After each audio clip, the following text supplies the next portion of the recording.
আসসালামু আলাইকুম everyone. So আমাদের আজকের টপিক হচ্ছে এনক্যাপসুলেশন এবং অ্যাবস্ট্রাকশন।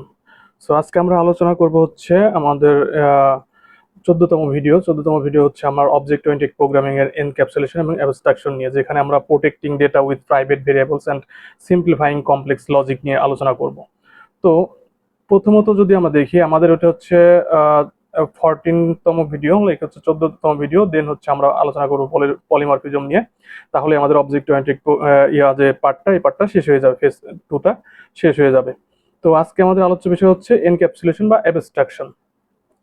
তো আমরা যদি দেখি যে ফার্স্টে হচ্ছে আমরা যদি একটু বুঝি যে এনক্যাপসুলেশন বা অ্যাবস্ট্রাকশনটা কি। এনক্যাপসুলেশনটা মানে হচ্ছে সুরক্ষা দেয়া, মানে ডেটাটাকে সুরক্ষিত রাখা। আর অ্যাবস্ট্রাকশনটা হচ্ছে আমার কিছু কিছু জিনিস হচ্ছে মানে কিছু মানে ব্যাক এন্ডের কিছু জিনিস হচ্ছে আমি কি করব, হাইড করে রাখা, যেটা আমার ইউজারকে যেটা দেখাতে চাই শুধু সেটাই দেখাবো, আর বাকি যেগুলো আছে সেগুলো হচ্ছে আমি হাইড করে রাখবো। সোজা কথা বলতে গেলে যে আমরা হচ্ছে এগুলো আসলে কি, এনক্যাপসুলেশন হচ্ছে এরকম যে, এনক্যাপসুলেশন বাংলাটা আমরা যদি বলি সেটা হচ্ছে সুরক্ষা। মানে এনক্যাপসুলেশন মানে হলো আপনার ক্লাসের ডেটাকে একটি ক্যাপসুলের মতো আটকে রাখা, মানে একটা বক্সের ভিতরে আপনি আটকে রাখবেন। বাইরে থেকে কেউ সেটা কি করতে পারবে না, সেটা বাইরে থেকে কেউ ধরতে পারবে না, দেখতে পারবে না। সো বা পরিবর্তন করতে পারবে না। যেমন আপনার ব্যাংক ব্যালেন্স একটি ভেরিয়েবল হতে পারে, কিছু আপনি নিশ্চয়ই চাইবেন না যে কেউ সরাসরি ব্যাংক আপনার জিরো করে ফেলুক, বা কেউ আপনার ব্যাংক থেকে আপনার পারমিশন ছাড়া টাকা তুলুক। সো এটাই হচ্ছে এনক্রিপশনের কাজ, যে আপনার ডেটাটাকে সুরক্ষা দেয়া। আর অ্যাবস্ট্রাকশন মানে হলো হচ্ছে আপনার অপ্রয়োজনীয় বা জটিলতা লুকিয়ে রেখে শুধু প্রয়োজনীয় অংশটুকু ইউজারকে দেখানো। যেমন এক্সাম্পল যদি দিই, আপনি যখন বাড়ি গাড়ি যখন আপনি গাড়ি চালান, তখন আপনি শুধু জানেন যে অ্যাক্সিলারেটর চাপলেই গাড়ি চলবে। ইঞ্জিনের ভেতর পিস্টন কিভাবে নড়ছে তা আপনার জানার দরকার নাই। এটা হলো অ্যাবস্ট্রাকশন। যে অ্যাবস্ট্রাকশন হচ্ছে আপনার ব্যাক এন্ডের জিনিসগুলোকে হাইড করে রাখবে, আপনাকে ঠিক যতটুকু অ্যাজ ইউজার হিসেবে দেখানো উচিত ঠিক ততটুকুই দেখাবে। এটা হচ্ছে অ্যাবস্ট্রাকশন। সো আমরা এখান থেকে দেখলাম হচ্ছে এনক্যাপসুলেশনটা কি আর হচ্ছে অ্যাবস্ট্রাকশনটা কি। এটা হচ্ছে আমরা কেন ইউজ করি, মানে এনক্যাপসুলেটর ইউজ করার মানে হচ্ছে একটি ডেটাকে ভুলবশত পরিবর্তন থেকে বাঁচায়। হচ্ছে দেখা গেছে যে আপনার কোনো একটা ডেটা যদি মনে করেন আপনার চান না যে আমি এই ডেটাটাকে চেঞ্জ করবো, ভুলবশত যদি এটা চেঞ্জ হয়ে যায়, সেটা হচ্ছে সিকিউরিটি পারপাস। এনক্যাপসুলেটর হচ্ছে আমরা সিকিউরিটি পারপাস ইউজ করে থাকি, যাতে বাইরে থেকে কেউ ইয়া না করতে, বাইরে থেকে কেউ এটাকে অ্যাটাক করতে না পারে, বাইরে থেকে কেউ এটা যে কেউ এসে এটাকে চেঞ্জ না করতে পারে। আর হচ্ছে অ্যাবস্ট্রাকশনটা হচ্ছে সিম্পলিসিটি, ইউজারকে জটিল লজিক দিয়ে মাথা ঘামাতে না হয় না। দেখা যায় ইউজারকে জটিল লজিক নিয়ে মাথা ঘামাতে না, তারা শুধু ফাংশন কল করে কাজ ছাড়তে পারে। আর হচ্ছে মেনটেনেবিলিটি, আপনি যখন ব্যাক এন্ডে কোড পরিবর্তন করবেন, ইউজারের সামনে থাকা ইন্টারফেস সেমই থাকবে। এর জন্য হচ্ছে আমরা কি করি, এটার জন্য হচ্ছে আমরা হচ্ছে অ্যাবস্ট্রাকশন, এনক্যাপসুলেশন এগুলো ইউজ করে থাকি। সো এটা কিভাবে কাজ করে, যদি আমরা এনক্যাপসুলেশনের কথা বলি, যে এনক্যাপসুলেশনটা কিভাবে কাজ করে, বা এনক্যাপসুলেশনটাকে আমরা প্রাইভেট ভেরিয়েবল বলতে পারি। পাইথনে ভেরিয়েবলের নামে, মানে পাইথনের ভেরিয়েবলের নামে এনক্যাপসুলেশনটা আমরা যেভাবে ডিক্লেয়ার করি, সেটা হচ্ছে পাইথনে ভেরিয়েবলের নামে ডাবল আন্ডারস্ট্যান্ড, মানে ডাবল আন্ডারস্কোর দিয়ে সেটাকে প্রাইভেট হয়ে যায়। অর্থাৎ আপনার ক্লাসের বাইরে থেকে সরাসরি তাকে দেখা বা পরিবর্তন করা যায় না। যেমন এখানে দেখেন একটা ক্লাস নিচে, সেটা হচ্ছে bank account, class bank account. এই ব্যাংক অ্যাকাউন্টের এখানে দেখেন ডেফ, ডেফ হচ্ছে আপনার, ডেফ নামে হচ্ছে এখানে ইনিশিয়ালাইজ মানে হচ্ছে আপনার এখানে একটা কনস্ট্রাক্টর নিয়েছি, কনস্ট্রাক্টরের ভিতরে আমি সেলফ দিছি, ব্যালেন্স দিছি। এখানে একটা ব্যাংক অ্যাকাউন্ট নামে একটা কি করছি, একটা ক্লাস দিছি। দেন হচ্ছে আমি এখান থেকে কি করতেছি, ডিপোজিট করতেছি। ডিপোজিট একটা আরেকটা ফাংশন নিয়েছি ডিপোজিট নামে, ডিপোজিট করতেছি কি সেলফ। এখানে ফাংশনে একটা কন্ডিশন দিতেছি, ইফ অ্যামাউন্ট যদি জিরো হয়, ইজ গ্রেটার দেন জিরো হয়, তাহলে সেলফ ব্যালেন্স এখানে অ্যামাউন্ট যোগ হবে। যদি ব্যালেন্স যদি জিরো থেকে বেশি হয়, তো সেই ক্ষেত্রে এখানে যোগ হবে, আদারওয়াইজ কি করবে, আদারওয়াইজ যোগ হবে না। এরকম একটা আমি একটা ফাংশন এখানে লিখছি। এই যে ব্যালেন্সের আগে যে আপনার দুইটা আন্ডার স্কোর দিছি, এর মানে হচ্ছে আমি এটাকে প্রাইভেট করে ফেলছি। যদি আমি এটা না দিতাম তাহলে এটা পাবলিক থাকতো। এটাই হচ্ছে এনক্যাপসুলেশন। মানে এইটার হচ্ছে ক্লাসের বাইরে থেকে কেউ এসে এটাকে করতে পারবে না, এটাকে হচ্ছে আপনার পরিবর্তন বা চেঞ্জ করতে পারবে না, বা দেখা গেছে সরাসরি আপনাকে এটা দেখতে পারবে না। তো এইখান থেকে আমি আরেকটু ভালো করে যদি বলি, নিচের একটা এক্সাম্পল, যে উইদাউট এনক্রিপশন হয় কেমন, এরকম ওপেন অ্যাকাউন্ট নামে হচ্ছে আমি একটা ক্লাস দিলাম, ক্লাসের ভিতরে হচ্ছে এখানে ইনিশিয়ালাইজ করলাম, এখানে সেলফ ব্যালেন্স, তারপর সেলফ ডট ব্যালেন্স ব্যালেন্স এটা দিলাম। দেওয়ার পর এটা কি আছে, পাবলিক আছে। পাবলিক কিভাবে আছে, আমি কিন্তু এখানে দেখেন, এখানে কিন্তু দুইটা আন্ডার স্কোর দিইনি। যখন দুইটা আন্ডার স্কোর দিতাম তাহলে সেটা কি হয়ে যেত, এটা হয়ে যেত হচ্ছে এনক্যাপসুলেশন বা সুরক্ষিত ডাটা। তো এখানে আমি কিন্তু কি করছি, তখন হচ্ছে এটা প্রাইভেট আর এখন হচ্ছে পাবলিক। তো এখানে তারপর দিচ্ছি আমি আরেকটা ফাংশন নিচ্ছি, সেটা হচ্ছে শো ব্যালেন্স। এখানে সেই ফাংশনের ভিতরে আমি সেলটাকে কল করে দিছি। রিটার্ন আর প্রিন্টিং এর ফাংশনটা আপনাদেরকে আগেই বোঝানো হয়েছে যে প্রিন্ট হচ্ছে শুধু শো করবে, আর রিটার্ন হচ্ছে এটা হচ্ছে আপনাকে দিয়ে দিবে। সো এইখানে হচ্ছে রেজাল্ট হচ্ছে আপনাকে দিয়ে দিবে, আর এটা প্রিন্ট হচ্ছে আপনাকে শুধু শো করবে কিন্তু আপনাকে দিবে না। সো এইখানে দেখেন, এখানে আমি হচ্ছে শো ব্যালেন্স নামে একটা ফাংশন নিচ্ছি, আমার ব্যালেন্সটা যেটার মাধ্যমে শো করবে। দেন হচ্ছে আমি এখান থেকে মাই অ্যাকাউন্ট নামে একটা ভেরিয়েবল নিচ্ছি, ভেরিয়েবলের ভিতরে হচ্ছে আমি ওপেন অ্যাকাউন্টটাকে কল করে দেন এখানে আমার অ্যাকাউন্টে 1000 টাকা আছে। সো অ্যাকাউন্টে যখন আমার 1000 টাকা আছে, তো সেই ক্ষেত্রে আমি এখান থেকে প্রিন্ট করছি কি আসল ব্যালেন্স মাই অ্যাকাউন্ট, তারপর শো ব্যালেন্স। যখন আমার মাই অ্যাকাউন্ট শো ব্যালেন্স যাবো, তখন ফার্স্ট যাবে হচ্ছে কি মাই অ্যাকাউন্টের ভিতরে আছে আমার এই ক্লাসের ভিতরে খুঁজবে কি শো ব্যালেন্সের ভিতরে খুঁজবে হচ্ছে আমার ব্যালেন্সটা। শো ব্যালেন্সের ভিতরে গিয়ে খুঁজবে আমার ব্যালেন্সটা। এই যে এইখান থেকে সেল ব্যালেন্স যে ব্যালেন্সটা আছে, এই ব্যালেন্সটাই হচ্ছে আমার কি করবে, অরিজিনাল ব্যালেন্সটা শো করবে। দেন কেউ যদি নিয়ম ছাড়াই বা দেখা গেছে যে কেউ ব্যালেন্স যদি বদলে দিতে চায়, মানে হচ্ছে চেঞ্জ করতে পারে, যদি অন্য কেউ যদি আপনার এই টাকাটা নিয়ে যেতে চায়, তো সেই ক্ষেত্রে কি করবে, my account dot balance is equal to -5000। এটা কি করা হওয়া উচিত? এটা আসলে হওয়া উচিত না, যে দেখা গেছে বাইরে থেকে কেউ এসে আপনার টাকাটা নিয়ে যাচ্ছে। এখান থেকে কি বলবে, ভুল কোডের পর হচ্ছে ব্যালেন্সটা দেখাবে যে আপনার আমি যদি এরকম করে লেখা রাখি, তো সেই ক্ষেত্রে ব্যালেন্স অ্যাকাউন্টটা দেখা যাচ্ছে অন্য কেউ এসে এখান থেকে অ্যাকাউন্ট শো ব্যালেন্স, মানে আপনার এখান থেকে মাইনাস 5000 টাকা কি করবে, কেটে নিবে। এখানে যদি আমি এখান থেকে দেখাই, যদি রান করে দেখেন কি আছে, আসল ব্যালেন্স প্রথমত কত ছিল, আমার 1000 টাকা আছে যে আমার এই অ্যাকাউন্টের ভিতরে আমার 1000 টাকা আছে। পরে যখন আমি ভুল কোডের পর ব্যালেন্স, মানে হচ্ছে আমার দেখা যাচ্ছে অ্যাকাউন্ট ব্যালেন্সে মাইনাস যখন দিলাম -5000, তখন দেখা যাচ্ছে যে আমার এই ইয়ার ভিতরে, এই ফাংশনটার ভিতরে বা আমার অ্যাকাউন্টে -5000 হয়ে গেছে। এইটা হচ্ছে পাবলিক, মানে হচ্ছে আপনার বাইরে থেকে গিয়ে এখান থেকে বাইরে থেকে গিয়ে কি করতেছেন, আপনি অ্যাক্সেস পাইতেছেন, এটার ভিতরে অ্যাক্সেস পাচ্ছেন, এটা আপনি দেখতে পাচ্ছেন। এখান থেকে আপনি যে কোনো কিছু চেঞ্জ করতে পারতেছেন, এটা হচ্ছে পাবলিক। এটা এখানে ইনক্যাপসুলেশন ইউজ করা হয় না। আর ইনক্যাপসুলেশন মানে হচ্ছে প্রাইভেট করে দেয়, মানে আপনি বাইরে থেকে চাইলেও সেটা কি করতে পারবেন না, অ্যাক্সেস নিতে পারবেন না। এখন দেখেন উইথ এনক্যাপসুলেশন, এনক্যাপসুলেশনের ভিতরে দেখেন আছে কি সিকিউর অ্যাকাউন্ট। এখানে আমি অ্যাজ ইউজুয়াল ফাংশন নিচ্ছি, ব্যালেন্সের ফাংশন নিচ্ছি, তারপর হচ্ছে ডিপোজিট করছি।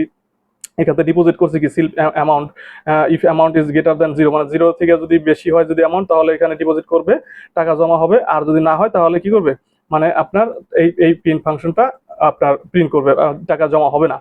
তারপর হচ্ছে আমি অ্যাজ ইউজুয়াল যে আগের মতো শো ব্যালেন্স, আমার ব্যালেন্স শো করার জন্য একটা ফাংশন ক্রিয়েট করছে শো ব্যালেন্স নামে, এখানে ব্যালেন্স দিয়ে দিছি। সাথে কি দিছি দেখেন, ওইখানে দিয়েছিলাম এই যে এই আন্ডারস্কোর দুইটা আন্ডারস্কোর ছাড়া, আর এটা হচ্ছে আন্ডারস্কোর দিয়ে, মানে এনক্রিপশন সহ। দেন আমি এখান থেকে দেখি মাই অ্যাকাউন্ট নামে আমি একটা ভেরিয়েবল নিলাম, তার ভিতরে হচ্ছে সিকিউর অ্যাকাউন্ট ক্লাসটা কল করলাম, আমার অ্যাকাউন্টে 1000 টাকা আছে। দেন আমি এখান থেকে যদি আমার অ্যাকাউন্টে ডিপোজিট করি 1000 টাকা, তো সেক্ষেত্রে এখান থেকে 1000 টাকা ডিপোজিট হবে। মাই অ্যাকাউন্ট ডিপোজিট যদি -200 করি, -200 যদি করতে যায়, তো সেই ক্ষেত্রে কি করবে, আমার এই যে এখানে কন্ডিশন আছে, if amount is greater than 0, যদি অ্যামাউন্ট 0 থেকে যদি কম হয়, তো সেই ক্ষেত্রে বেশি হয়, তাহলে সেটা কি করবে, যোগ হবে। আর যদি যোগ 0 থেকে কম হয়, তো সেই ক্ষেত্রে আপনার এই প্রিন্টটা দিবে, ভুল, আপনি 0 বা মাইনাস টাকা জমা করতে পারবেন না, এই ফাংশন এই প্রিন্টটা কাজ করবে। দেন হচ্ছে প্রিন্ট সুরক্ষিত ব্যালেন্স, তারপর আমি হচ্ছে আমার অ্যাকাউন্টটা চেক করবো। ডিপোজিট করলাম 1000 টাকা, আমার এখানে অরিজিনাল ব্যালেন্স 1000 টাকা, তারপর ডিপোজিট করলাম 1000 টাকা, এখান থেকে ডিপোজিট করলাম, নিয়ম মাফিক ডিপোজিট করলাম 1000 টাকা। তারপরে হচ্ছে এখানে আমি শো ব্যালেন্স দিলে বাদে আমাকে দেখাবে 2000 টাকা দেখাবে, দেখানো উচিত। তারপরে হচ্ছে এইটা হচ্ছে আমার কি, এটা হচ্ছে আমার এনক্যাপসুলেশনের ভিতরে আছে। এখন আমি যদি বাইরে থেকে এটাকে অ্যাটাক করতে চাই, দেখেন মাই অ্যাকাউন্ট, তারপর হচ্ছে এই যে ব্যালেন্স ডট ব্যালেন্স দিয়ে -5000, মানে এখন যদি আমি আমার এই অ্যাকাউন্ট থেকে যদি মনে করেন এই হ্যাকারের মাধ্যমে বা যে কোনো হ্যাকার এসে যদি এটাকে হ্যাক করে যদি আমার টাকা নিতে চায়, তো সেই ক্ষেত্রে কি হবে, প্রিন্ট হ্যাকার কোডের পর ব্যালেন্স। তো সেই ক্ষেত্রে এইটা যখন এই ইনজেক্ট এখানে চালাবে, তো চালানোর পরবর্তী মাই অ্যাকাউন্ট শো ব্যালেন্স, মানে আমার এই শো ব্যালেন্সটা কিন্তু আবার শো করতেছে যে কত আছে আমরা দেখবো। তো এখান থেকে চলেন এটাকে আমরা রান করি।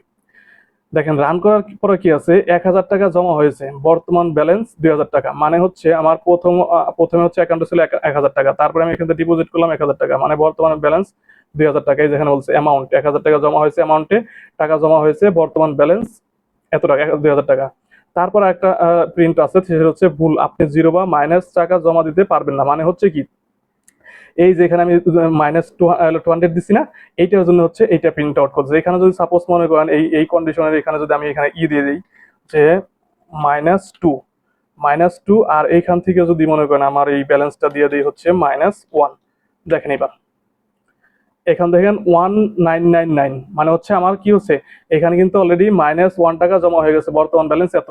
এখানে দেখেন এই যে এইখান থেকে মেসেজটা দিতেছে, এই মেসেজটা দিতেছে। এখন কিন্তু আর এই মেসেজটা দিতেছে না, কারণ কি? কারণ হচ্ছে আমি যেখানে কন্ডিশন চেঞ্জ করে ফেলছি। সো কন্ডিশন চেঞ্জ করলে আমার ওইটা ইয়া হয়ে যাবে। তো আমি তো আমার জিরোর বেশি টাকা আমি টাকা জমা দিব, সেইখানে আমি কি -টাকা জমা দিতে পারবো বা 0 টাকা জমা দিতে পারবো না।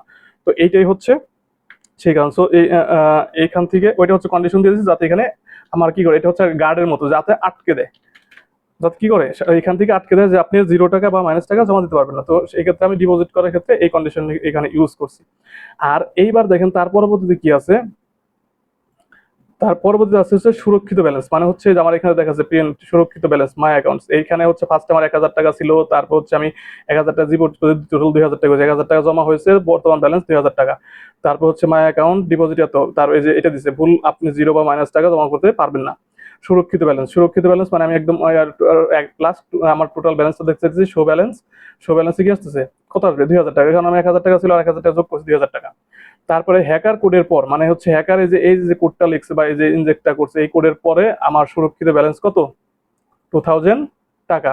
এইখান থেকে কিন্তু এটা কি আর কাজ করে না, এখানে কিন্তু কাজ করছিল, এখানে কিন্তু -5000 চলে আসছিল, কিন্তু এইখানে কিন্তু আর ও ঢুকতে পারে না। কেন ঢুকতে পারতেছে না?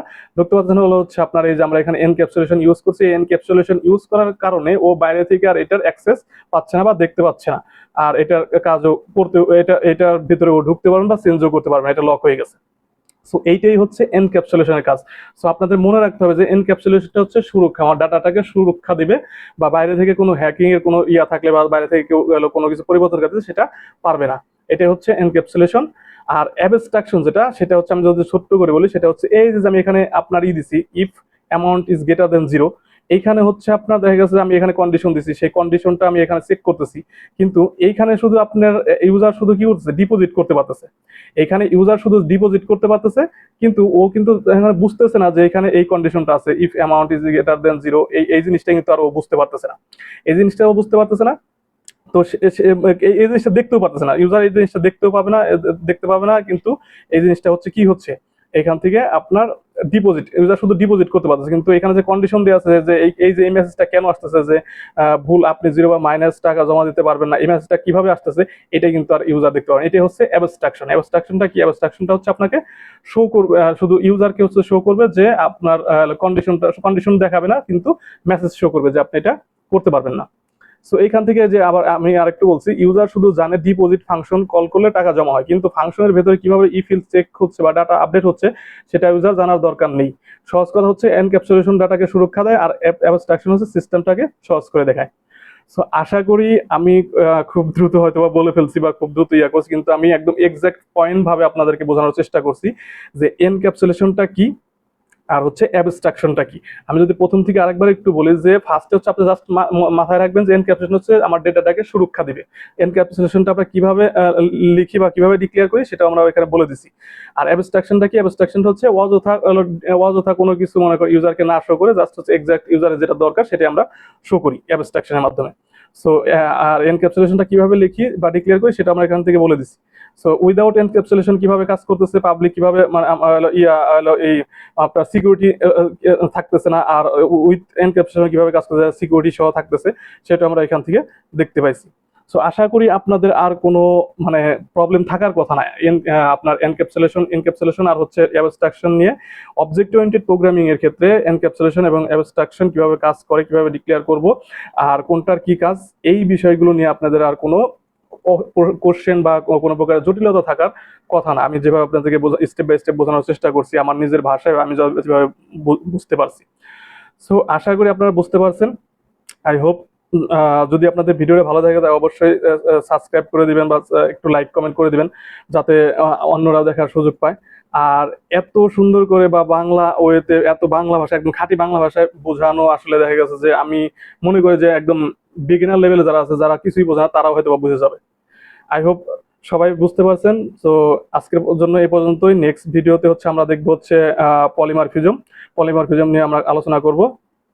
তো সে পর্যন্ত ভালো থাকবেন, আমার জন্য দোয়া করবেন। আসসালামু আলাইকুম।